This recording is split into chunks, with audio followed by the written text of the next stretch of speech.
12-bore double-barreled shotgun.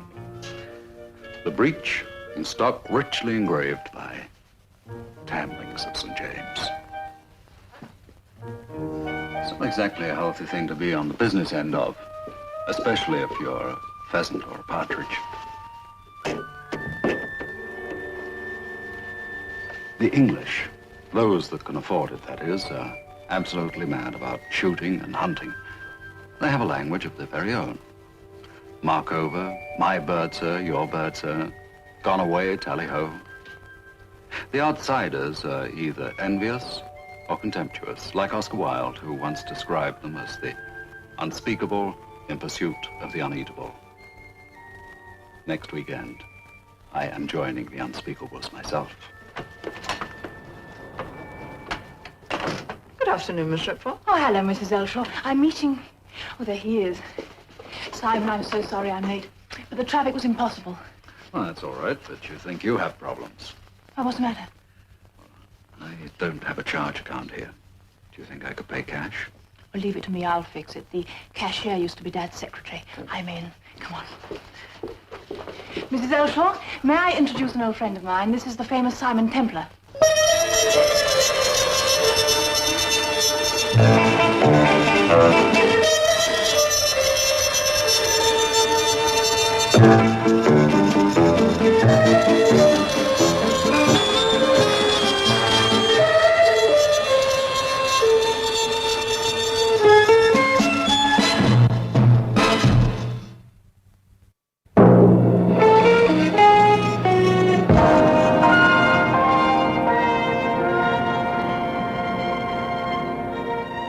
Yes, I think you'll find this gun eminently suitable, sir. Thank you.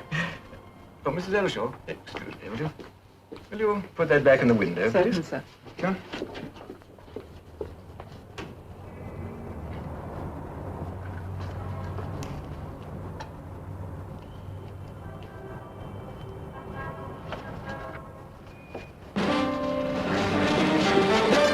Mrs. Ellshaw, what is it?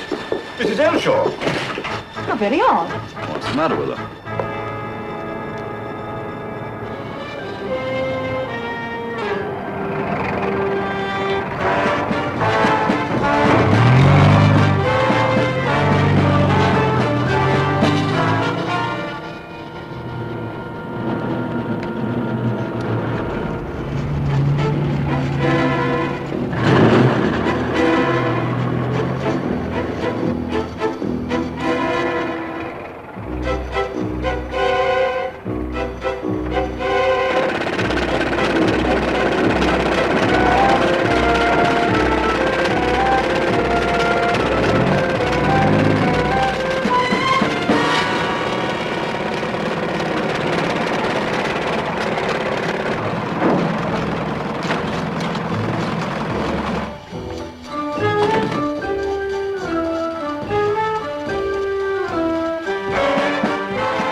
Arthur, why are you Why are you away? following me? What do you want?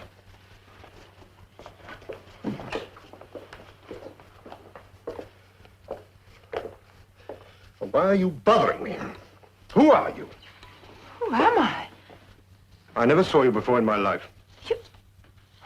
Arthur, you must be ill. Will you please get out of here? Arthur, it's me, Florrie. Don't pretend you don't know me. You're married to me. What's the matter with you? Florrie, will you please go away?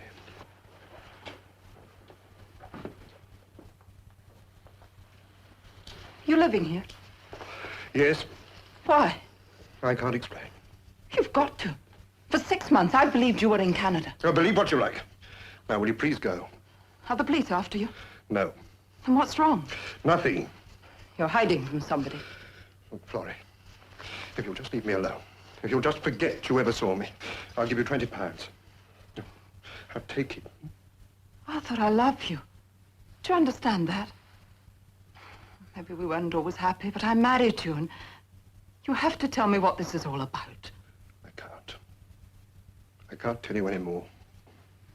I'm going to the police. Oh, Florrie, please don't. Please trust me. Don't go to the police. Don't tell anybody you've seen me. Don't even mention my name. Oh, Florrie, promise me.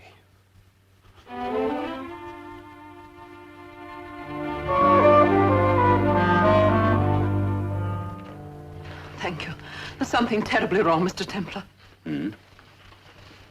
And first he actually pretended not to know me.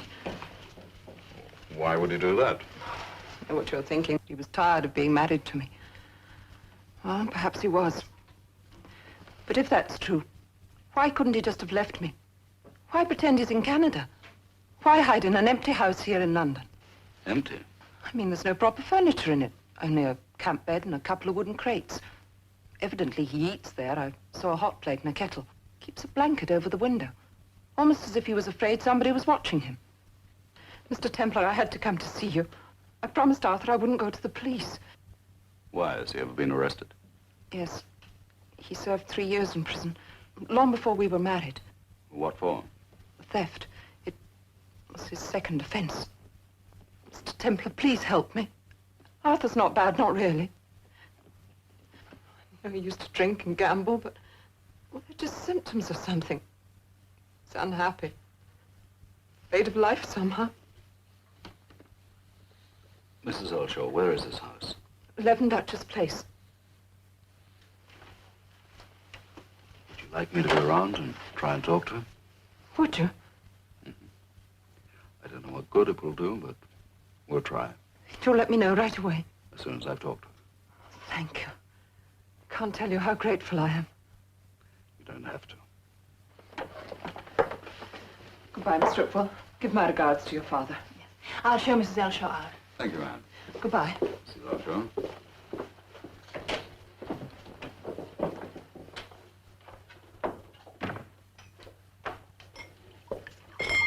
Well, what do you think? I think it's a case of marriage fatigue. Well, why not just walk out? Why hide and why pretend to be in Canada? I don't know. You think she's making it all up? What possible motive could she have? No, she's lonely. Lonely people do funny things. Yes, but you saw her rush out of that shop. She must have seen something. Besides, she was Dad's secretary for 2 years. She was always very level-headed and reliable. I liked her. Simon, let's help her. You mean now? Well, dinner can wait, can't it? Anyway, I'll see you all the weekend. Let's go round to Duchess Place now. I am at your disposal.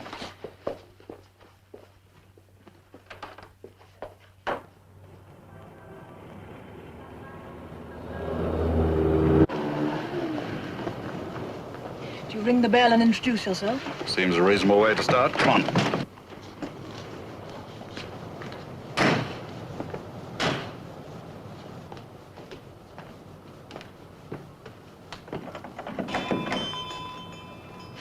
Excuse me, but this place has been closed for months.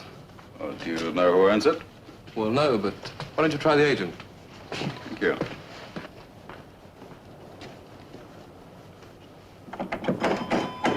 Well, there's nobody here. Yes, you wait here. I'll get around the back, see if I can get in the window. Simon, do you think you should? Well, I am trying to break the habit.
No sign of life at all.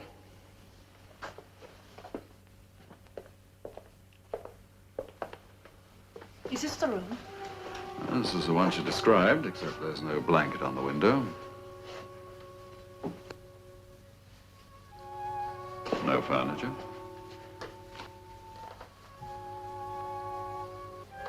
No camp bed. Nothing. No. What is it? It's a milk bottle top. Oh, Simon, what do you think? I think your Mrs. Ellshaw is not quite as level-headed as you believe. Surely she wouldn't just make up a story like this out of nothing. Most stories are made up out of nothing. The only thing we know positively is that somebody at some time or other opened a milk bottle in this room. And that's a pretty lousy reason for missing a good dinner.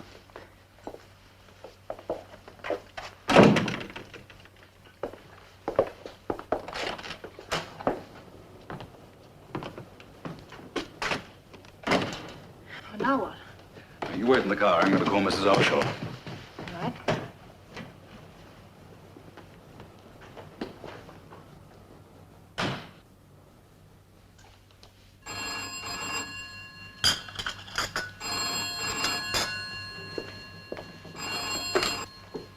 Hello? Yes, this is Mrs. Ellshaw. Empty, Mrs. Ellshaw. No furniture, no camp cot, nothing. Mr. Templar, I'm not making this up. I swear I'm not. I saw him, I tell you. And there's something else. After I left your place, there was a man following me. Mrs. Ellshaw, was it your husband? Ever since I saw Arthur, I've had the feeling I've been watched. I see. All right, Mrs. Ellshaw. Miss Ripwell and I'll stop by in a moment. Goodbye.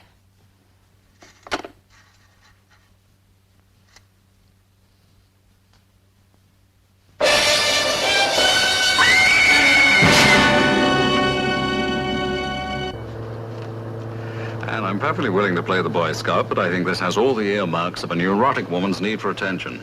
Well, I find it hard to believe. Well, ask the police. It happens all the time. People are always confessing to crimes they never committed.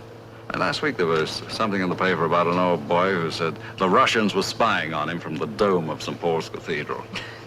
Well, we don't have to stay long.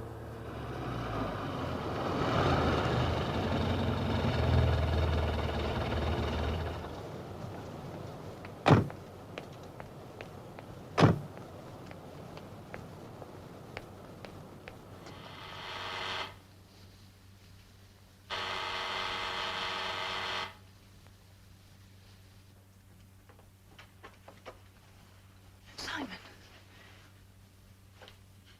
You wait here.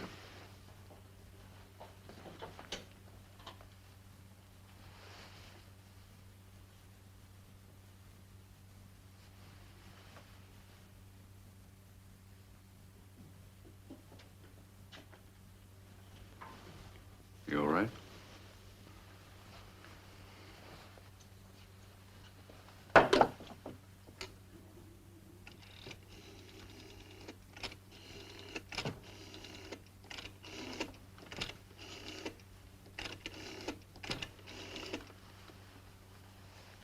Could I speak to Inspector Teal, please? Well, go on. Well, Mrs. Ellshaw came round to my place, I suppose, about 6:15. She told me this story about her husband, then left at 7:15. And then? Miss Ripwell and I went round to Duchess Place. We found nothing. I figured she was making the story up. It's fairly obvious now she wasn't. What time did you get to her flat? About 8:05. Come in. The Ellshaw file, sir. Thank you. Ershaw has a record right enough. Served 3 years for robbery in 1953. He's not wanted for anything now. Except possibly his wife's murder. Possibly. It was a pretty clumsy attempt to make a murder look like a suicide. You know, Simon, I think we'll, just for the time being, keep this out of the papers. Why? Miss Ripwell, you are the daughter of Sir John Ripwell, the shipping magnate? Yes. Of Haley Manor, Norfolk? Yes, that's right. Mrs. Ellshaw worked for your father. Yes, she was his private secretary for 2 years. She resigned about 10 months ago. Why? I don't know. She was having some trouble with her husband, I believe. I think we will keep quiet about it for the present, just in case it ties in. Give our man a false sense of security. Claude, what are you getting at? Miss Ripwell, I presume your father told you. Told me what? Last Tuesday night, somebody broke into your house. Someone what? You didn't know. Well, no, I live in town. I haven't seen my father since last weekend. There are telephones. He minimizes this sort of thing and wouldn't want to worry me. Claude, what are you keeping back? Last Tuesday, a man tried to kill Sir John Ripwell.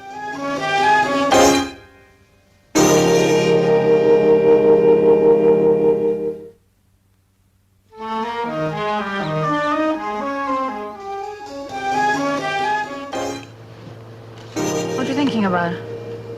Your father. Why wouldn't he have told you about that attempt on his life? Oh, Dad's like that. He doesn't believe in sharing his troubles or crying on other people's shoulders. Besides, he wasn't hurt or anything. Typically British. Who else is going to be there this weekend? My brother Ken and Hugo Mayer. Mayor, who's your father's partner? He's vice chairman of Ripwell's, the master company. Anybody else? Oh, he's Martin Eyelock, Dad's secretary. Mrs. Ellshaw's successor. That's right. What's the next driveway on the left? The natives are hostile. Well, they're probably out on the moors. Dad's absolutely crazy about shooting.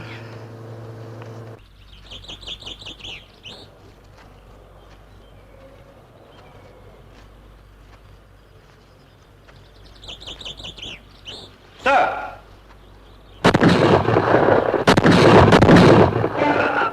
Sir John! Sir John!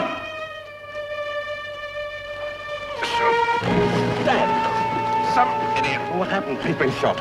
Kenneth, get back to the house and call Dr. Cranston. Hurry. Hugo, you hurry up! Eyelock, give me a hand to get him into the landau. Wise to move him? I'm caught in it. I can't stay here all night.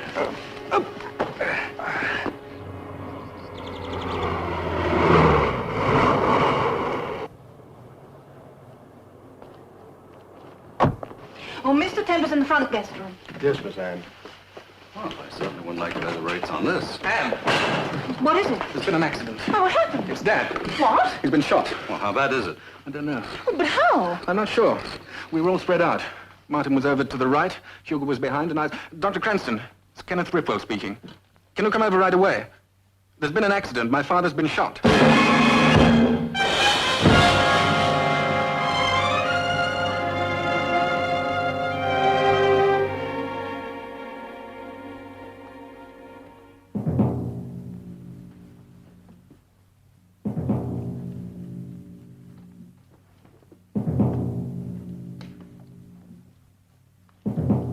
What the devil is Dr. Cranston doing?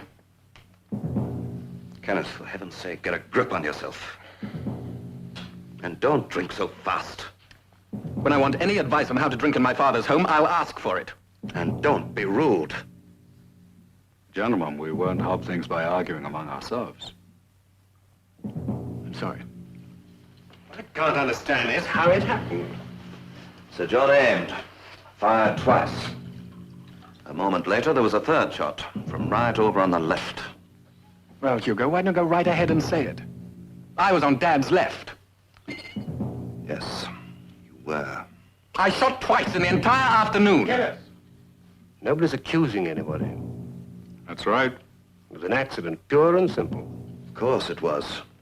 It was one of us who accidentally shot my father. I'd like to know who it was. Why? Contemplating legal action? There's no thought of prosecuting anyone. I'd just like to know who it was, that's all.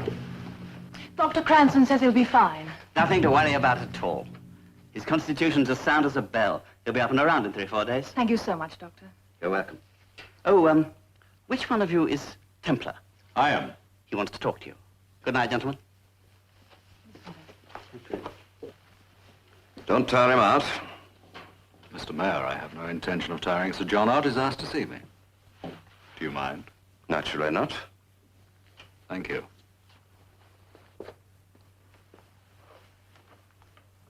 By the way, Eyelock, what about that meeting with the Kinglake group on Monday? That'll have to be postponed. That's impossible. Well, I'd suggest you talk to Sir John about it. He's still in charge, you know. I'm not suggesting he isn't. Aren't you? No. Good. Wouldn't do to be premature, would it?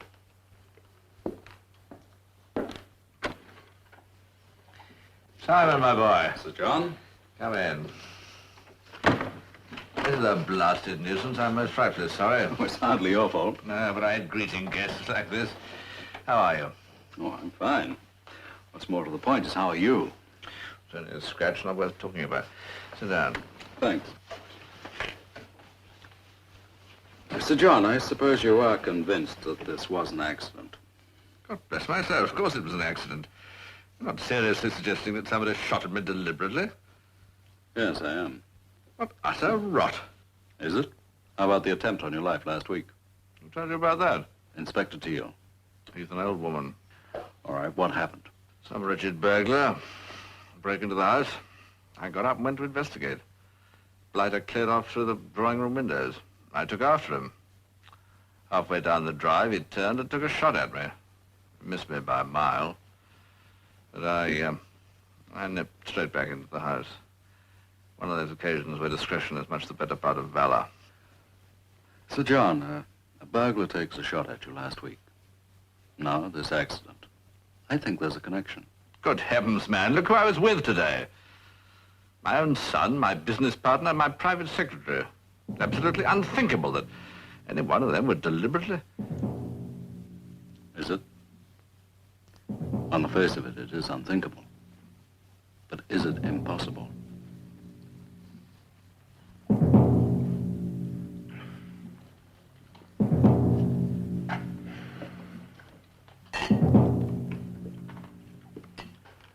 Where is everybody? Well, Anne's seeing about dinner, the mayor's in the library, telephoning London, Templar's still with your father. Martin, why is Templar here? Well, because Anne invited him. Are you certain that's the reason? Of course. Oh, I'm not. Oh, Ken, stop it. Pull yourself together. Martin, I can't stand much more of this. All this hiding, it's driving me crazy. You're drunk? No, but if I didn't drink... Ken, why can't you just forget it? You're safe, understand? Every time I hear a ring at the door, I wonder if it's the police. Martin, it's driving me out of my mind. I'd rather be dead than carry on like this. There is no connection between what happened and Templar's being in this house. You're safe, Ken. Well, I'm the only one who knows. You can trust me, can't you? Yes, sir. I know that. Without you, I don't know what I would have done. Am I interrupting something? Would you care? What's the matter with him? Suppose you guess. Now, what does that mean? You practically accused him of shooting his own father. I think he did. Oh, I admit it was an accident, but Kenneth's too cowardly to admit it. Why don't you say that to Sir John's face? I would, if he asked me. I don't believe you would at that. I deal in facts, not sportsmanship, Ilock. But then I never went to a public school. Excuse me. I'm not through yet. Mayor, get something straight. I'm hired as Sir John's private secretary, not yours. You can start giving me orders when Sir John's dead, and not before. If that unfortunate event should occur, believe me, your services would be dispensed with instantly. Don't start making your plans too soon. Well, I'm dashed. An extraordinary story. Yes, isn't it? What was Mrs. Ellshaw like when she worked for you? Most reliable. Absolutely first-rate woman. Liked her thoroughly. I felt sorry for her, having to put up with that husband of hers. Can you think of any possible motivation Ellshaw might have for murdering you? Certainly not. I merely tried to be a little considerate of his wife. And he was jealous? Good heavens, no. Sir John, I'm sorry to have to tell you. For the moment, it's being kept quiet. Mrs. Ellshaw is dead. She was murdered. You're not serious. Very. The police think Ellshaw killed her. I don't know what to say. I always knew he was up. But to kill his wife... Mrs. Ellshaw's murder and these two attempts on your life somehow or other form a pattern. Sir John, forgive me for asking, but who would benefit most from your death? The world would be immensely better off. I'm serious. You mean who gets my money? The estate is divided equally between Kenneth and Anne. I presume it's considerable. Yes. What about Hugo Mayer? He'd no doubt take over in my place. And Ilock? Well, that'd be up to Hugo, actually, but since they don't get on any too well, no doubt Ilock will be looking for a job. Sir John, there's something strange going on. I'd like to call Inspector Teal. What for? Haven't come down here? Well, if you think it's wise, I suppose I have no objections. Go ahead.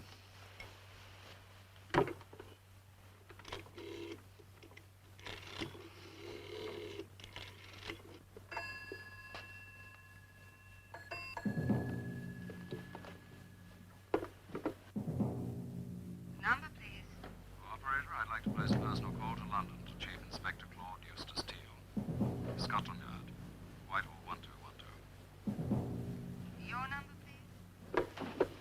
Kenneth, dinner will be in 40 minutes, so... Oh, what's the matter? Why did you invite Templar down here? Because I wanted to. Well, what's wrong? Everything.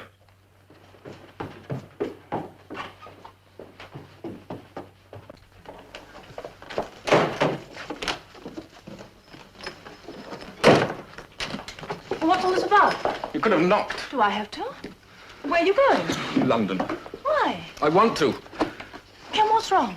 Your friend Templar is a police spy. He's not just down here for the shooting, nor is he interested in your pretty blue eyes. Ken, are you in Inspector- trouble?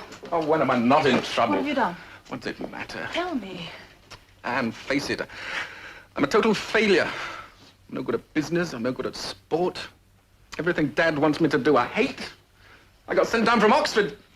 I've never even held a decent job. Oh, what's the use of talking about it? Well, does that help? Some people say it doesn't, but they're wrong. It saves me from going out of my mind. And I'm no good.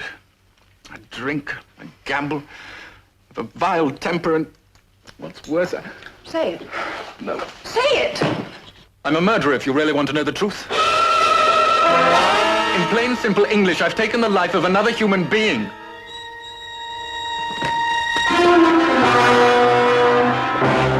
Ken! Ken! Ken, come back! Ken!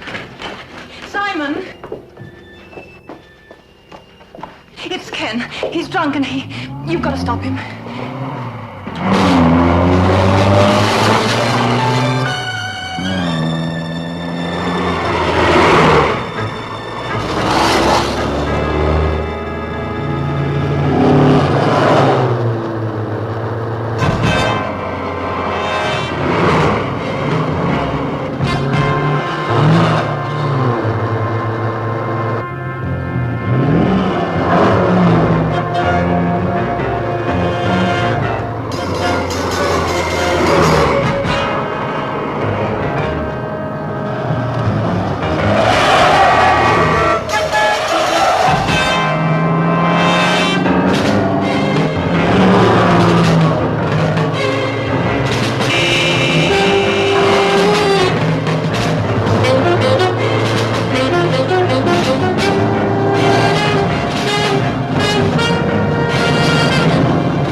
Stop worrying.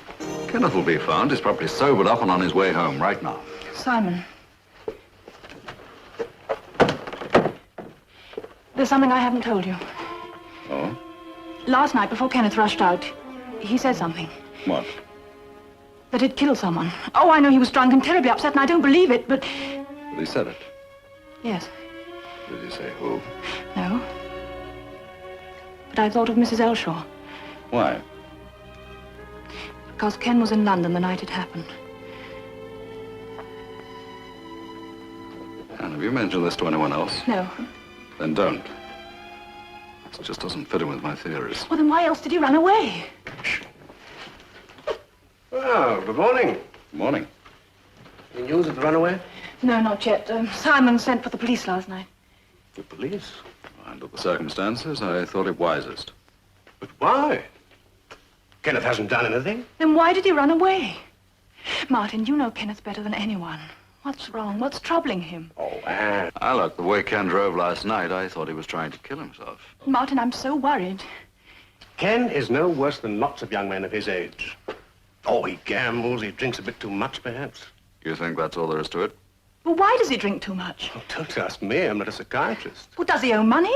Well, not that I know of. Ken is just a little uncertain of himself. Not quite sure where he wants to go, what he wants to do. And sometimes it... Well, your father's not the world's most patient man. No. By the way, how is Sir John? Oh, he's much better. I think I'll go and say good morning to him. Yes, why don't you? And don't worry. Martin, is there something you're not telling me? Nothing, my word of honor. Oh, well, I suppose we'll just have to wait for the police to find him.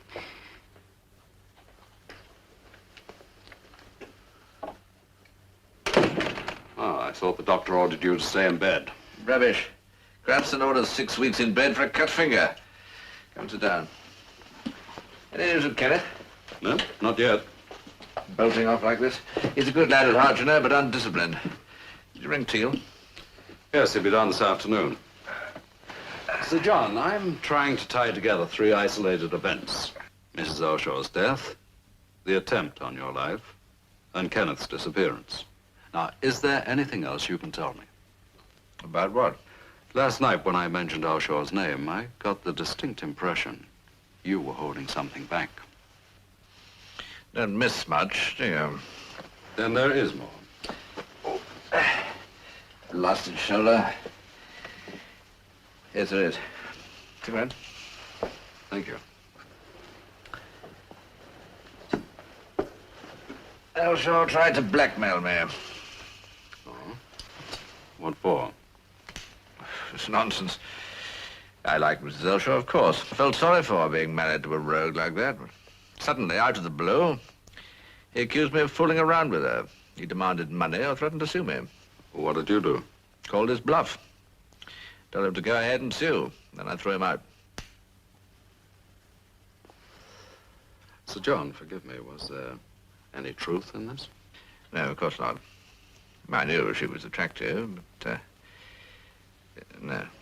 Well, this abortive attempt must have proved to Ellshaw that you couldn't be blackmailed under any circumstances, right? Yes. Do you suppose he then turned his energies towards Kenneth? Not much point in that. He hasn't any money. But he will have. Yes. Mind you, he has his allowance and some property in London I deeded to him when he was 18. 4 houses. They're empty now. Property's been sold for a big development. But the money's all tied up. Where is this property? Duchess Place. Duchess Place. Why? Who's handling the sale for Kenneth? Hugo Mayer. He can tell you what you want to know.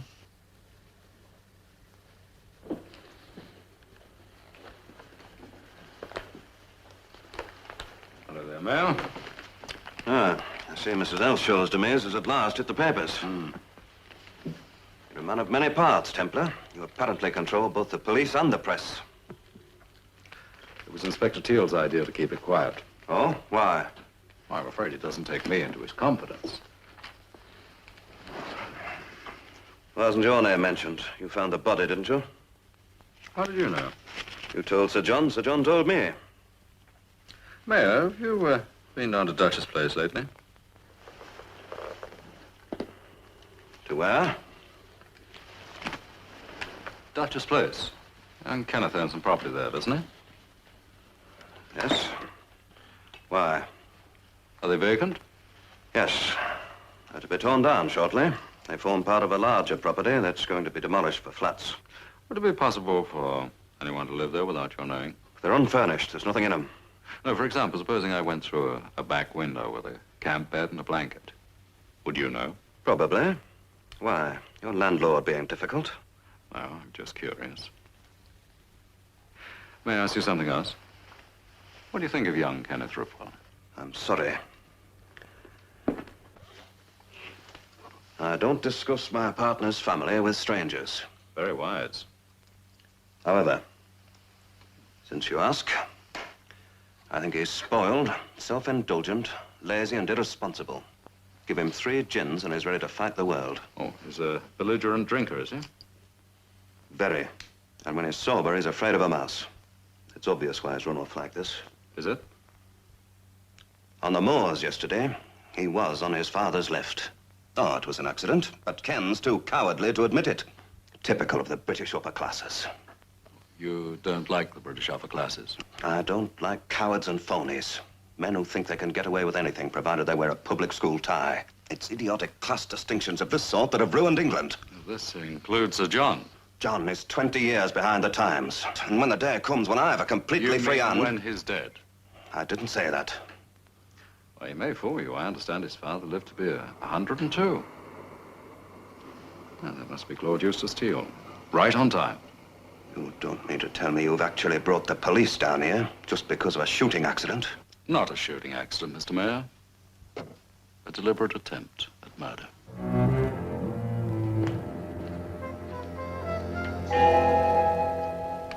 Well, Claude Eustace. The bloodhound of the yard. Hello, Simon. What's the matter? You don't look very happy to see me. I'm bursting with happiness. I know you have a genuine Boy Scout ambition to do me a good turn.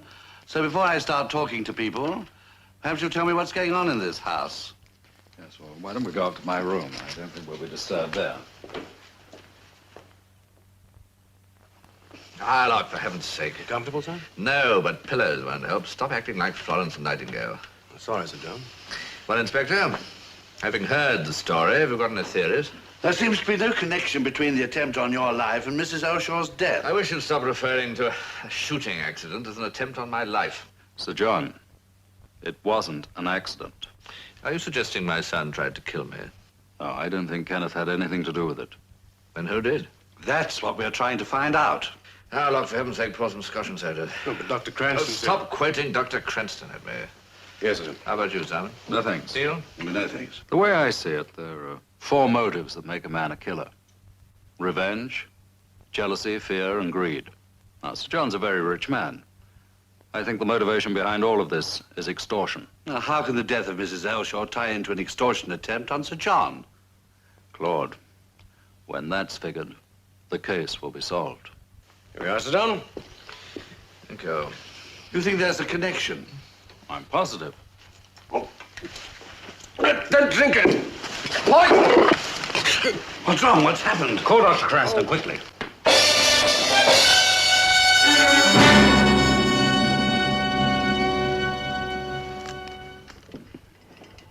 Claude, that took organization and nerve. Be careful. Well, I'm touched. You really care. I don't. It's just that a lab report is more accurate than your taste buds. 10 shillings says it's arsenic. You know, Claude, now we have more than just a theory. We have a fact. Which is? You mean you don't see it? It's staring you right in the face. Then introduce me. Is Dr. Cranston finished? He didn't swallow enough to do any real damage. Inspector, what's happening in this house? We're not sure, but I've arranged for 2 of the local policemen to stay on duty all night. I put one outside, and I'd like one in your father's room. Is that really necessary? I think it necessary. Well, then you can tell him. All right. I want a word with Dr. Cranston. Excuse me. Certainly. If you wanted to get onto this estate without being seen, what would be the easiest way? Through the wood, by the outhouses. Why? A hunch tonight we're going to have a visit from an uninvited guest. Oh, there you are, Robbins. You mean every time I look out from my reading, I'm to be faced with him? Sir John, there have been 2 attempts on your life. You play chess, young man. No, sir. I'm sorry, sir. Would checkers be any good, sir? Seems tonight I am to be spared nothing. How do you feel? Not too bad. A bit shaky. Well, mostly I'm frightened. I don't mind admitting it. There was sheer chance that you and Inspector Teal didn't have drinks, too. This maniac might have killed all of us. Mr. Alloc, let's go back to the first attempt on Sir John's life. Last Tuesday. Well, I was asleep. The sound of the shot woke me up. I looked out of the window and saw Sir John running towards the house. I hurried downstairs. He wasn't hurt, but he was naturally badly shaken. And we called the police. Did you see anybody else? Not a soul. Well, how about the gate near the tool house? Is it kept locked? It's kept locked right enough. But it's only 4 feet high. A child could climb over it. I see. Have you ever met Mrs. Ellshaw? Once, briefly, when I was taking over her job here. What about Mr. Ellshaw? I met him, too, under rather unpleasant circumstances. He came here with an absurd story suggesting that Sir John and Mrs. Ellshaw had been behaving improperly. And had they? Of course not.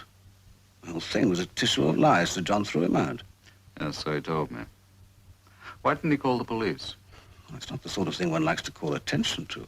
Besides, it was too ridiculous to be taken seriously. Just one more thing. I know you couldn't speak frankly in front of Anne. But is there anything you can tell me about Kenneth? Is he in any sort of trouble? Kenneth's been in trouble since the day he was born. In what way? Well, Sir John's very demanding. He wants Kenneth to grow up into the perfect English gentleman. Unfortunately, the mold is a little out of date. Ever since the first day that Kenneth went to prep school, Sir John kept at him. He had to excel at everything. Kenneth lives constantly under pressure. Not just to grow up, but to grow into a carbon copy of his father. And that's too much to ask of any boy. I'm more or less caught in the crossfire. I respect Sir John, and he pays my salary. On the other hand, I like Kenneth. I understand what he's had to go through. Do you suppose Kenneth could have shot his father accidentally and been afraid to admit it? Well, I suppose it's possible. On the other hand, he couldn't have had anything to do with poisoning the whiskey. And he wasn't even here. I know. It's quite baffling. Don't worry, Mr. Arlock.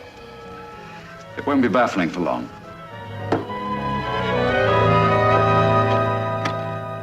But surely 2 policemen on guard are enough. They don't know who to look for. I do. And this whole situation is going to come to a boil tonight. Kenneth! Hello, Anne. We've been worried sick. Dad thinks... What, that I tried to kill him? Oh, no, of course not. He knows it was an accident. I shot twice yesterday afternoon. Neither shot went anywhere near Dad. Then why did you run off?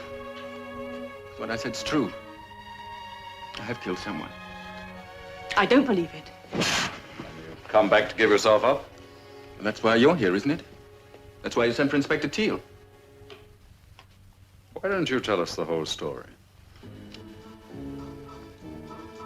Well, it was a card game in London 6 months ago. I'd lost over £100 before I realized that this man was cheating. I accused him. He denied it and hit me.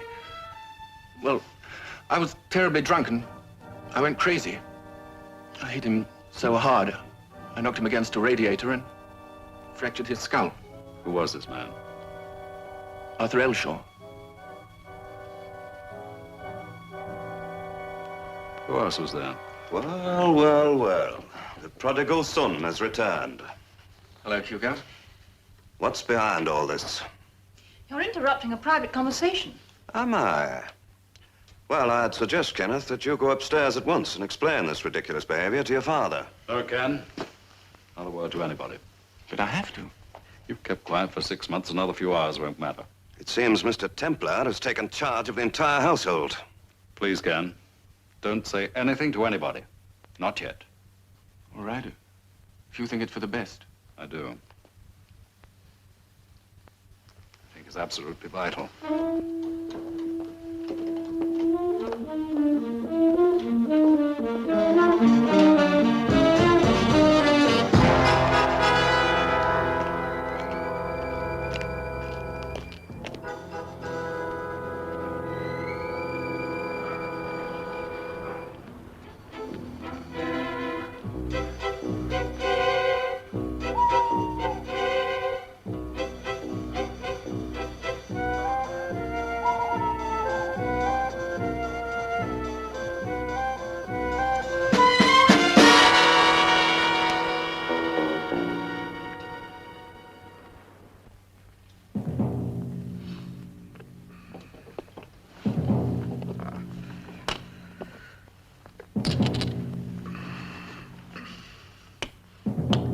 What?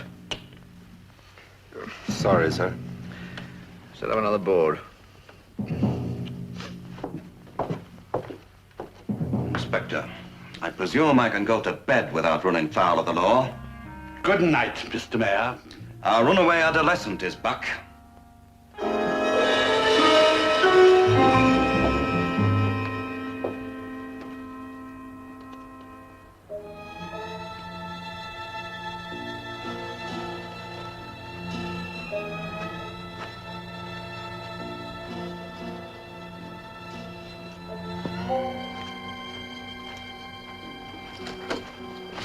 Elusive Ellshaw, I presume.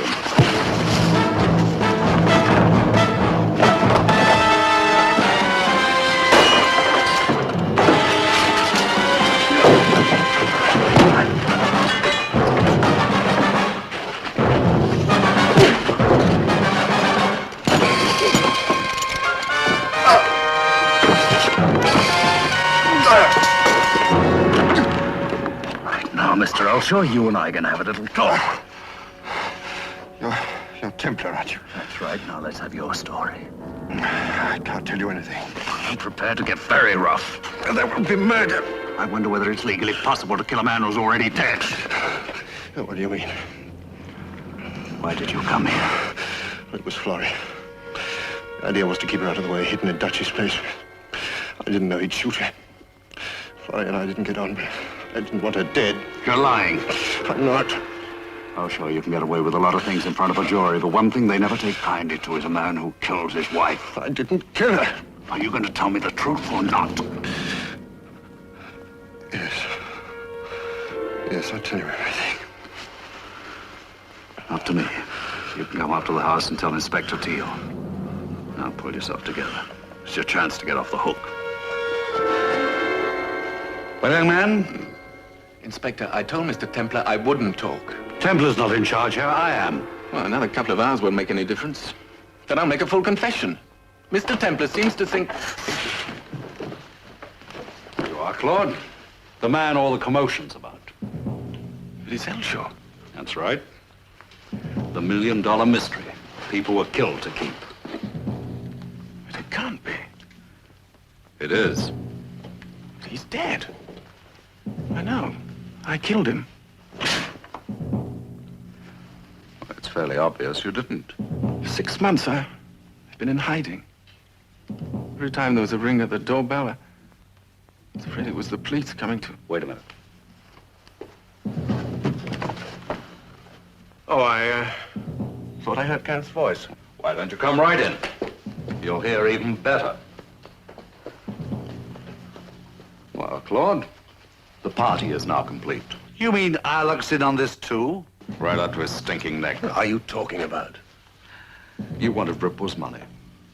So, with Ellshaw, you tried blackmailing Sir John about Ellshaw's wife. When that got treated with the contempt it deserved, you looked for another way. Martin, is this true? Oh, he's raving. I haven't even started. Again, using Ellshaw, you engineered a poker party. You fed Kenneth plenty of liquor, and then Ellshaw started to cheat so openly that even though he was drunk, Kenneth realized it. There was a fight. Ellshaw was knocked out as planned, and then you sobered Kenneth up and told him Ellshaw was dead. He said he'd get rid of the body and cover up the evidence. 2 days later, he said he'd done it. And you believed him? Oh, Anne, I've done things before when I was drunk and not remembered anything. And from that moment on, you were in his power. Yes. While all the time you pretended you were his best friend. It's not true. Twice you tried to kill Sir John, so that Kenneth would inherit the money, at which point you figured on really turning the screw. You're mad. Nuts, Mr. Irelock. Kenneth is here to tell the world how you pretended you were saving him from the gallows.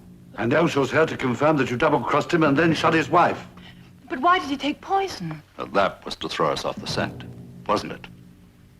Come on, Irelock, why not admit it? You're through. You think so? Oh, yes. It's true. All of it. Well, I had to kill Mrs. Ellshaw because she'd seen this stupid idiot alive. You said you wouldn't hurt her. You fool, you...